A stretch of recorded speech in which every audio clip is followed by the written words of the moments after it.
Welcome to another homespun history lesson, and this one's about source-based questions and revision activities related to the international GCSE curriculum. And the big question is, to what extent was the League of Nations a success? The League of Nations was like a precursor to the United Nations that we have today, and the League of Nations was around between the world wars that we had. So we've got source A to start with. We've got some sources from history to try and assess whether the League of Nations was a success or not, or to what extent it was a success. So source A is Woodrow Wilson speaking in 1916 in the middle of World War I. He spoke at the first annual assemblage of the League to Enforce Peace, and his talk was about American principles.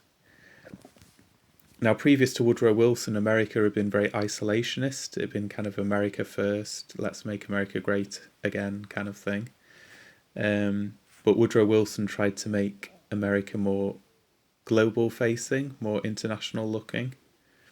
And he said, "We are participants, whether we would or not, in the life of the world. The interests of all nations are our own also. We are partners with the rest. What affects mankind is inevitably our own affair, as well as the affair of the nations of Europe and of Asia." So it's basically saying we're all interconnected. We all need to kind of look out for one another kind of thing. Source B is a cartoon, a political cartoon, and it's called The Gap in the Bridge. And the sign reads, "This League of Nations bridge was designed by the President of the USA, Woodrow Wilson."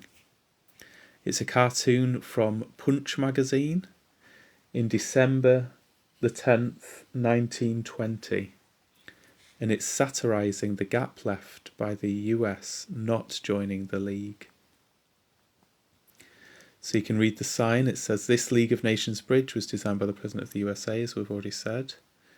It's got Belgium, it's got France, it's got England, it's got Italy. But the keystone, the cornerstone, surely, of this international organisation would have been America, even in those days, over 100 years ago.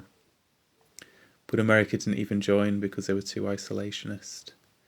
So they were the gap in the bridge. They were the kind of barrier to global peace, you could argue, by not kind of pulling the weight in the world.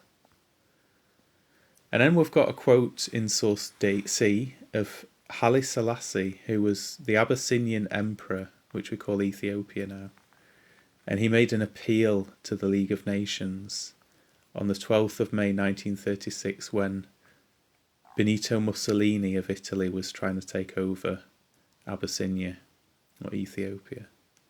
So Haile Selassie said to the League of Nations, "Should it happen that a strong government finds it may with impunity destroy a weak people, then the hour strikes for that weak people to appeal to the League of Nations to give its judgment in all freedom. God and history will remember your judgment." And sadly, the League of Nations didn't really do much. And Benito Mussolini himself, in source D, said, "During the Second Italo-Abyssinian War, when the League accused Italian soldiers of targeting Red Cross medical tents, Benito Mussolini responded that the League is very well when sparrows shout, but no good at all when eagles fall out." So he's basically saying, yeah, the League could deal with kind of the small change of international affairs, but not with the big issues. So here's a kind of typical exam style question. Using sources A to D, explain why the League of Nations was unsuccessful in preventing the Italian war with Abyssinia. And you could use this paragraph as a kind of starting point for your essay. The League of Nations was unsuccessful in preventing the Italian war with Abyssinia for a number of reasons. You see how I've rephrased the question or the task in my first sentence. Firstly, America, one of the most powerful nations in the world, never joined, as shown in source B. Secondly, the League of Nations was shown to be little more than a talking shop, where Abyssinia appealed to, but to no avail. That was in source C with Haile Selassie. And thirdly, the likes of Mussolini were free to act with impunity against the League's wishes. So if you were doing a mock in a couple of weeks, for example, you'd have a few questions. Maybe one of them would be guaranteed to be the League of Nations, but you could have World War I, World War II, Cold War, America's attempt to contain communism. So that's just a little intro.